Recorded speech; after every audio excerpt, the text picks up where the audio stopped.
Are you a parent navigating the complexities of co-parenting, family court, or even domestic violence? If you are looking for ways to help protect your children and build a strong and supportive community around you, then look no further.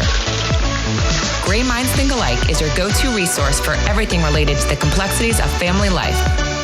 Join us as we dive into thoughtful conversations with experts and explore practical tips and strategies for tackling the challenges of parenthood in the throes of adversity so that no parent feels alone and every child's safety is protected.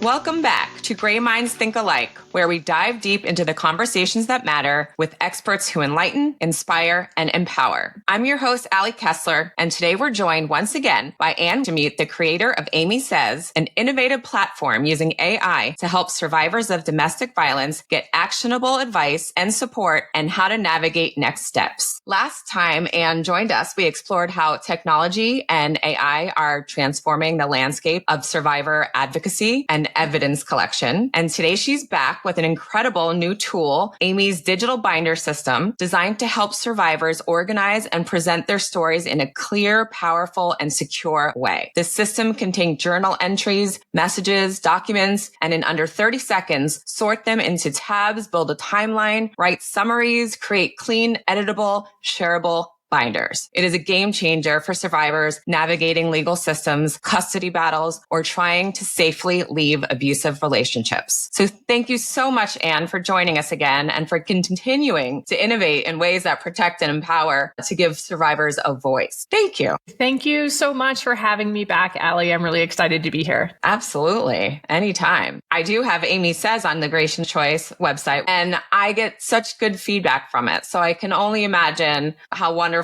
it's going. So since the last time we talked, which has been maybe almost about a year now, for those new to Aimee Says, can you just give a quick refresher on what it is and how it helps survivors of domestic violence? Yes, absolutely. Aimee Says is an AI toolkit companion, a suite of supportive features that help people understand what's going on, talk about what's going on, document those experiences so that they can take the next best steps for them. For a lot of our users, that might just be ending a relationship. And if they have children and were married, it's likely to involve a protracted family court battle and the protective parents' ongoing efforts to protect their child. Which is literally ongoing forever. Forever. Yep. Forever and ever. It's the gift that keeps on giving. It's essentially like managing a chronic high risk health complication. And really saying it that way, that's really how we're trying to address this as a digital health technology to help put people in control of their experience and the next steps that they want to take in an environment that is riddled with chaos and confusion and failures of systems and failures of family and friends and practitioners. It can be really isolating and disempowering for survivors. Absolutely. Now, you mentioned it's for people at different stages. There's in relationships, preparing to leave, already in court.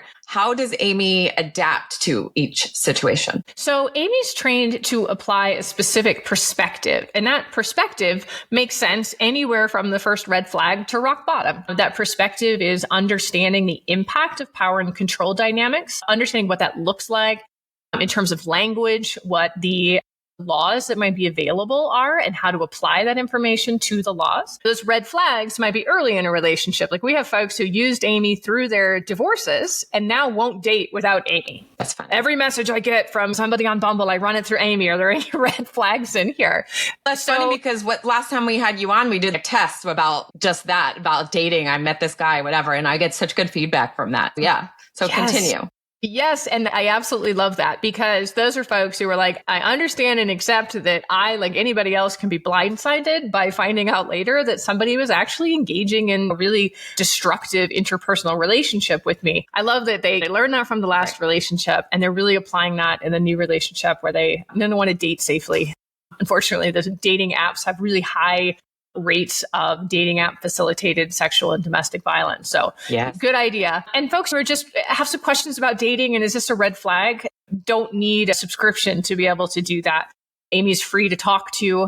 She won't remember you. So if you have a complex situation, you might want the upgrade. But if you're just exploring red flags, that's a great use of the free tool. that we have. Yeah, absolutely. I love it. I actually ask random questions all day long because I can. All AI software is just fascinating in general. I literally was on ChatGPT last night, just having my friend, I don't know his or her name, help me book a hotel room. It's just amazing. So I'm so glad to give survivors, particularly something like this, where they can just get some feedback to things going on in their head that they might not know what to do with. Yes. With that said, tell me and introduce this digital binding system. Yes, absolutely. So we get to do this super exciting work of building out more and more complex and powerful tools that help with an additional layer of like kind of practical needs, if you will, of people who have experienced this. Like chat is super awesome. There's a ton of practicality in that chat. Like, how do I write this email? Identify the forms of coercion in here. But then there are other specific tasks that we're really excited to offload from the survivor's shoulders. And really that's documentation and presentation, right? Most important. They are extremely important. The documentation, both in healing and in a legal context, and then the presentation very much in the legal context is critically important. And we can't fix the system. The system is broken, but we certainly want to give the best possible opportunity and chance to all of those people who are trying to protect themselves and their kids. So that's really data management. We brought on Aska. We joke it shouldn't be rocket science to solve this problem, but we brought on a rocket scientist. She's a data scientist, and she is really helping us accelerate our path towards this really foundational, first ever digital health tool that helps people collate their experience, understand it in the context of patterns, and then deliver that information. So that's built off of two things that we'll talk about today: events and the bindering, right? Our binders feature. So events is really cool. And this actually just came out a handful of days ago, where we understand the therapeutic kind of emotional value and practical value of chatting. But if you still have to go somewhere else and write down what happened and the date and tag that, it's incredibly arduous. Your plate is already really full. So people end up not documenting. And then on the day the thing happens, you're like, I'll never forget this. This is like literally the most important thing ever. I will never forget these details. But there's going to be another thing and another thing and another wildfire. You walk away and you're like, where was I? Exactly. So now Aimee can automatically generate those events out of the chat, right? So right now, and this is probably only true for a few days, who knows when this podcast comes out, it might be totally automatic. But in that plus sign in the chat, while you're having that chat, you click that plus sign, you say generate event. Aimee scans the chat, produces draft events for you, sticks them on a timeline, plugs the right date in. You can go back, you can edit them if there's any changes. I haven't had to make changes to the events in our testing. And then they're automatically there. They're collected. There's a digital card of that thing that Aimee has documented for. What type of events are we talking here? We tested with a lot of bear attacks. Okay.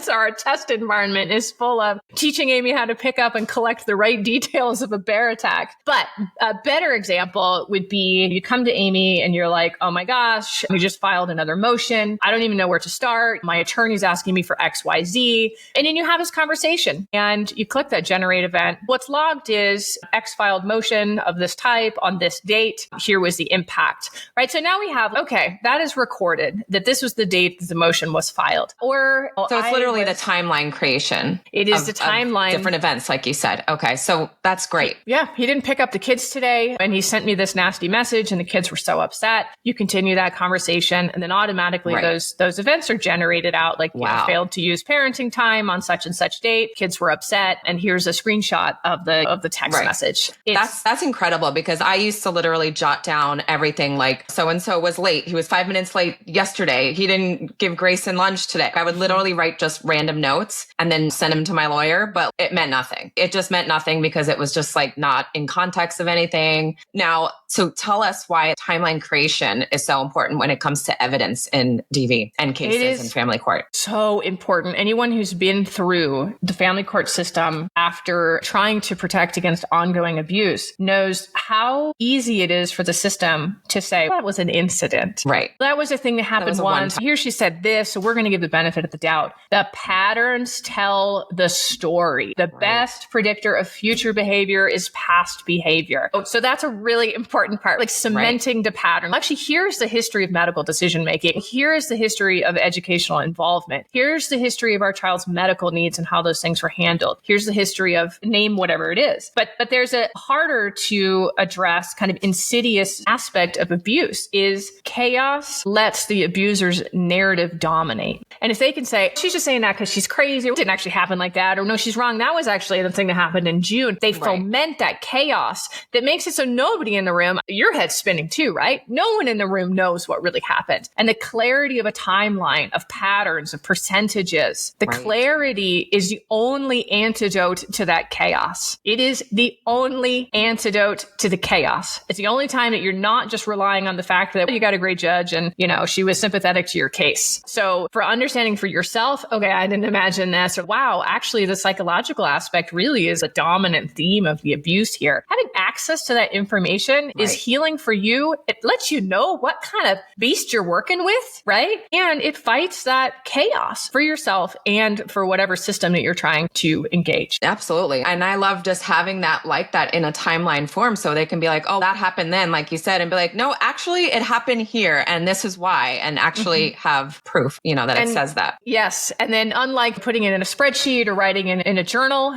I can go and I say, I just want the medical stuff, put that on the timeline. Boop. Thanks, export. Or I need the filings and I need the parenting time issues because I want to show how right after a filing, he uses all the parenting time and then he doesn't use any of it. Being able to surface your data, like the human existence is a creation of data, of information. Being able to surface it in the way you need is one of the really amazing aspects of technology and what we're trying to leverage to keep people from losing their jobs, suffering from debilitating anxiety, blowing all of their resources, financial or otherwise, trying to do the same thing and just spinning their wheels. Let's talk about exactly how it works. Like I'm assuming it's a digital binder. It lives electronically on your computer or online on a cloud, correct? Yes, it lives in the cloud, encrypted in transit. So how does one use what? Yes. When it comes out? So binders are, you come to Aimee and you chat and you upload your documents because those are important and you're doing all of that event. She's extracting those, you're generating your own events. Does she ask you what to upload? Does that person know? Does she say, do you have this piece of paper? Do you have this? She will ask you have motions? What evidence you have to the particular thing. Yes, especially she'll support the journaling process too. Just click get Aimee's input when you're in that events page and she'll be like, okay, you need this in here too to strengthen it. So binders is what happens when you're like, okay, it's go time. I need to modify, or we're going to permanent orders, or we're going to mediation. And a little modal pops up, says, what are your goals? We're talking real easy. We're trying to take as much pressure off as possible. Well, I'm going to mediation. My goals are to come out with this. This is my best day. What are the challenges? He's going to say this, or she's going to say this. And they think that I'm alienating, or what are the challenges that you're trying to overcome? And then you press create binder. There's a few things. Make sure you're collecting from the places that you want to. And in 30 seconds, an entire digital binder has been created. It's got your title on it. She's made 3, 4, 5 tabs for it. There's an overview that talks about all of the stuff that's been put into that binder. Here's the educational tab. Poof. Oh my gosh. There's the documentation I have on the educational needs. There's all of the events where the kid was chronically tardy, or he said no to a tutor, or he denied the use of an IEP or a 504, all in one spot. Now, it's in beta, Ali. It's not going to do 110% of the work. It's a really complex tool that we're tweaking with and learning from our users on, but it will get you 80% of the way, and it's highly editable. Nope, that document, I don't actually want that one here. It doesn't make sense. I was going to ask that. Can someone go in and edit? Yes, it's entirely editable. I think it actually missed this journal entry because I think it should go in here. And so you click add content. It's on the right, kind of middle of the screen. You can add documents, add new, actually, you know what? I want to document this event in here because this fits this really well. And then you create new tabs as well and add additional tabs to it, and you can export it. Okay. In addition to being able to put your attorney on your account as a team member so that they can go in there, you can also just export, download the entire file with all of the things together in it, the timeline and the goals and the summary of the contents. And it's a real leg up, especially if someone is a pro se litigant. It's a real leg up. Now it gets more valuable over time. That's a really important thing, about Aimee is it's not just plug and play. If you have a complex situation, everything that you're sharing with Aimee in your account, she remembers. That information builds over time. The patterns build over time. Your binders get bigger over time. Got it. Now, how do you see this? How do you think that judges are going to respond to this? You gotta know your judge, right? I have been shocked at times by how judicial officers treat all of the litigants in a room, let alone a pro se litigant. What we encourage people is to not present Aimee's information as from Aimee, right? Aimee is not admissible. Aimee cannot be cross-examined. Aimee is not an expert witness in your case. Aimee is you. She's an extension of you. Right? So what Aimee produces is your product. It's really just her applying organizing it in a way that you can easily digest it. Yes. And bring to your lawyer or judge or whatnot. Exactly. Or she takes your experience and converts it into the language of the courtroom, but it's yours. It belongs to you. So if you go in there and you're like, here is my binder, you're going to be in great shape. If you go in there and you say, I hired an AI to make my binder, you might get some blowback on that. So it's an important kind of thing just to remember in terms of, what is Aimee? She's not an expert. She's not admissible as an expert. She is you. She is an extension of you. So when should someone start using it, right? When they have a problem or at the end when they know they need to present evidence? Definitely early on. Early on. You know what we say, your future self will be very grateful. Talk to folks who work with people who are at the rock bottom end and those who are like, I'm still figuring out if maybe this relationship is abusive. Like maybe this isn't a problem I can solve. Maybe this isn't something that like, if I just try a little harder or I explain it a little better, this relationship will get better. The truth is that's the right time to start documenting, right?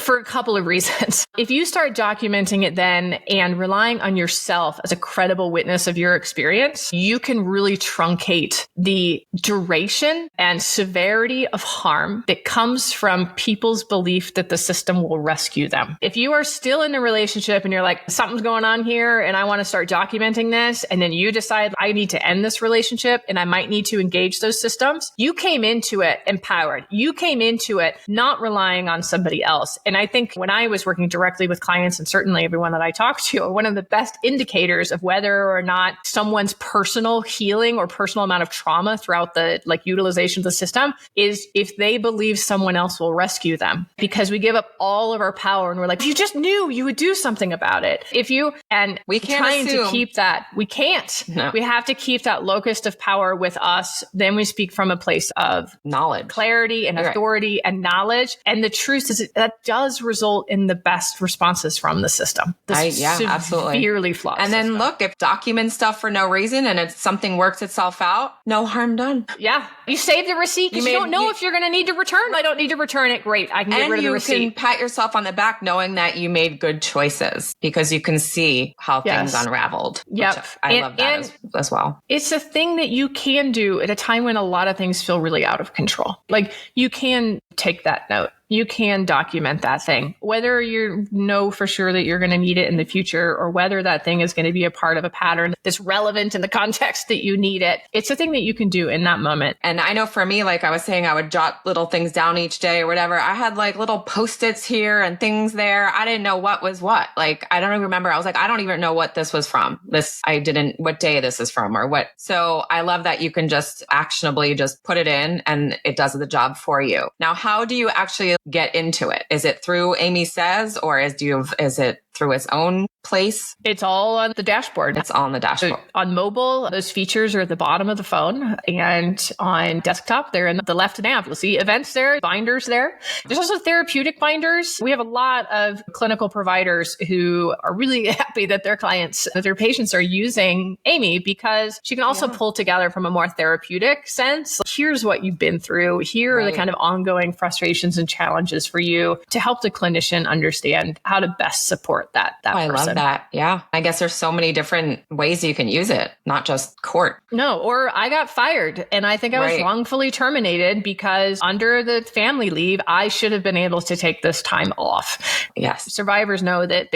every aspect of their lives are impacted by this type of victimization, and their needs really run the gamut. I lost my lease, or I'm in inaction because of this. There are outside of the domestic relations court, the family court, there are needs outside of that Aimee's also able to support with. I love that. And this is a totally other category, but I feel like a lot of elders could use something like this for, I don't want to say elder abuse, but just knowing someone like my mom, she's dealing with health issues right now. She has to be out of her apartment. She has all this. She doesn't know what to do. She asked me for advice. I'm like, I don't know what you need to do. She needs a lawyer. She needs this. And I'm like, this is something that she could actually use to get actionable steps and document her lease and her this and her notes. And hopefully she could figure out how to do it. I can imagine that Aimee would be like, hold on, where's the perpetrator in here? I'm trying to find the perpetrator. Is it the leaseholder? I was just talking about this today with one of our supporters who has just given us so much value over time. And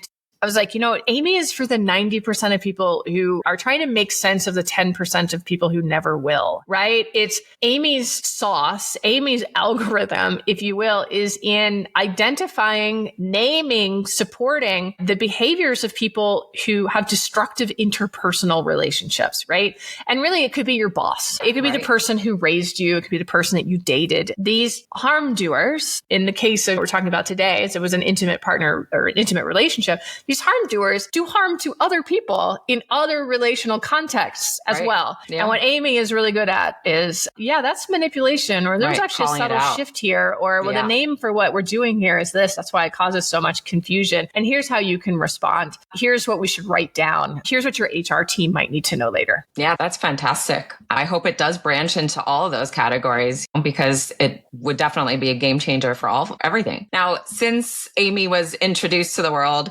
how has you said like her sauce, has she gotten smarter? Yes. AI continues to get smarter. Tools get faster. Okay. A lot of our development team's job has just been upgrading the background tool because more sophisticated, faster, smarter ones have been invented. It is a very fast-paced technological space in terms of not just the impacts of learning how it can be used in different ways, but in infrastructure being constantly redeveloped to be better and better and better. Instinctively, does Aimee know that this is something for like sensitive topics, or can anyone just write anything about anything, like my child farted? I don't know. That's the first thing that just came into my head. Does she like try to spin everything into sort of a helpful healing journey? It's really funny that you said that, because you would laugh at all of our test environments. We don't want to talk about abuse all the time when we're testing. So Aimee she's essentially assigned a persona, right?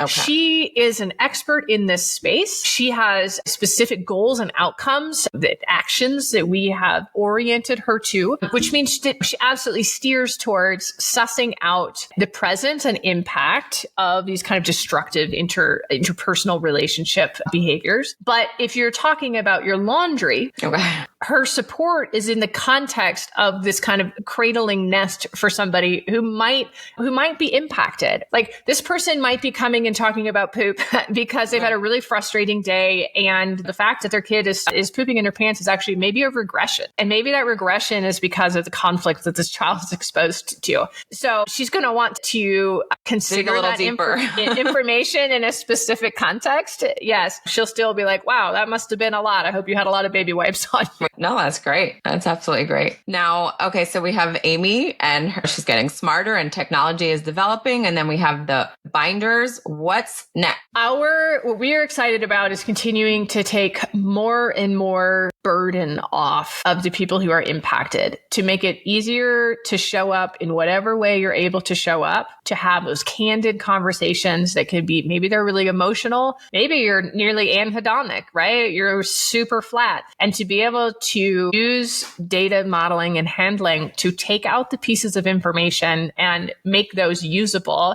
across a really wide variety of contexts later when you need it. So if you've been talking to Aimee for the last year and suddenly you need X, that she's able to do that for you instantly. That maybe now we're concerned about stalking. That's great. I have all this historical information. We can totally apply it to a pattern of stalking to make any next step as accessible and easy as possible. God, I really wish I had this when I was going through my nightmare of all of it. It would have honestly, it would have changed my life. It really would have. So I hope that someone listening out there realizes this and uses it to its full advantage, because everything you just said is so true. I really needed it to help me organize and keep the timeline and keep the events and get advice and get actionable. I'm sure Aimee would have told me all the things I should have done from the get-go when I just made excuses in my head. Oh, like, that's normal, I guess. He's just being an asshole. But no, Aimee probably would have steered me in the direction like, this is not right. You are being stalked. You have a tracker on your car. I feel like people really need to start using it right away and see what she says. Yeah, great point. And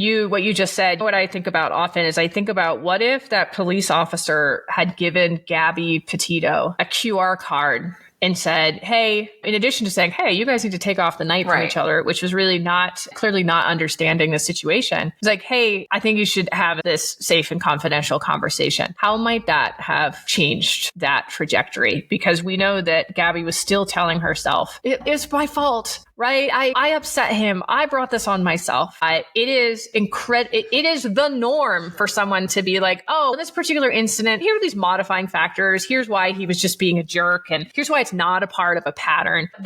All of the tactics that are used by abusers to maintain control of the people that they choose to harm are visible. They are clear, visible. They follow very specific patterns, and AI doesn't gaslight itself. AI doesn't say, oh, he was grumpy and he had this childhood trauma. And so that was what was really driving this. That is what happens when the victim is committed to the relationship. They leverage your commitment to that relationship, your desire to make it work, your will for things to be okay, to feel like they're under your control. They leverage that as hard as they can and allow you to gaslight yourself or to minimize or explain away. And of course, they're doing the same thing at the same time. AI isn't susceptible to that. That is why it's so easy for you can cut and paste a message into Aimee and say, analyze this. I feel like this would also be great for like police officers and judges to use on their end and be like, okay, I have this case or I have this person in the department, whatever, this is going on. Is this really something that we should look out for? XYZ. I feel like people in position of helping other people should be using this as a tool backwards. I would love to see more of that. I was at a conference once and I had a law enforcement officer come up to me and quietly, hey, I used Aimee once because I was trying to figure out who the primary perpetrator, who's the primary aggressor in a domestic call that I went to. And I was like, what questions should I be asking? Because he says this and she says this. And I was like, that's not an audience we market to. We're very much survivor first. We're building out for survivors. But I was like, I felt buoyed to think that someone was out there not being like, I know it exactly when I see it, which is a huge pitfall that has terrible outcomes. But to be like, I knew I needed to ask more questions, but I wasn't sure which questions I needed to ask, and to use a survivor focused tool to be able to do that. I was really honored. The police officers that I spoke with the day I was searching for Gray, they literally were like, oh, he's just with his father. He's not missing. And I'm like, if they had a tool like this and they put in everything that I just told them, they'd be like, red flag, Amber Alert.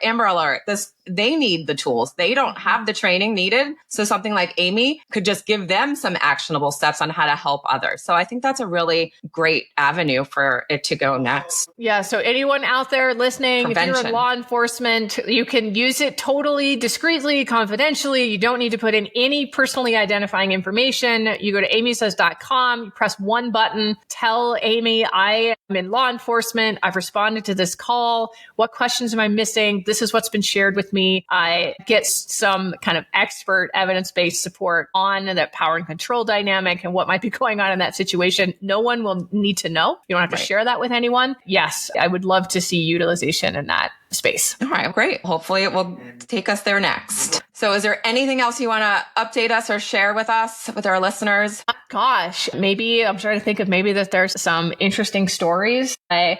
We continue to hear really, I'll back this up with the preface. We can't see what people say to Aimee, and we don't read what Aimee's saying back to them, which means that we learn about how people have used Aimee directly from them. And we continue to hear that she's a game changer. My attorney says that I'm her favorite client ever because I'm using Aimee. I handed over the binder and I saved myself $10,000. And time, so much time. And the time. Yeah. We got the first coercive control finding from this judge. I used Aimee to build my case. We got the first financial control finding from this judge. I used Aimee. And then a lot of we hear a lot. I'm alive because of Aimee. I didn't have anyone to go and talk to, and things felt really dark, and nobody answered the phone at the hotline. Or my local organization didn't have any resources for me. And that's huge. That keeps us building. That's 37,000 people from around the world who have told Aimee the hardest things that have ever happened to them, and who have been able to build their lives, build their next steps, just because they had someone who listened, someone who understood, and someone who provided real practical help.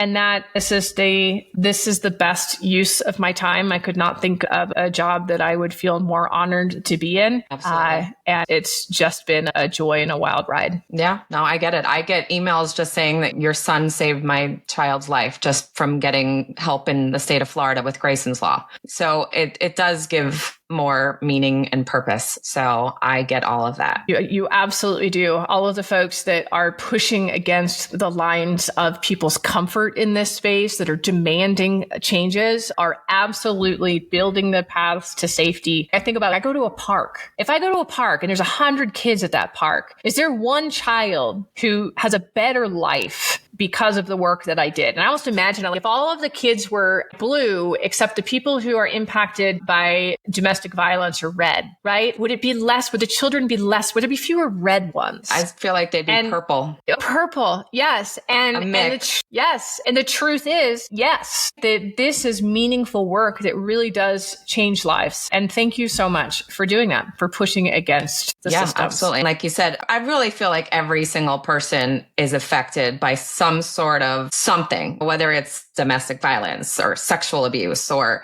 just having parents with mental issues or narcissism as parents. There's just anything, or a sibling or anyone. It doesn't even have to be a parent or a child. Yes. Anyone in your life has been touched by something. So yes, it can go in so many places. And I'm just so excited to see what this future of technology can bring, because it's wild. It really is. And it's moving quickly. And we're just super grateful for folks' trust and in a great direction. Using technology for good is really what you want it to do, right?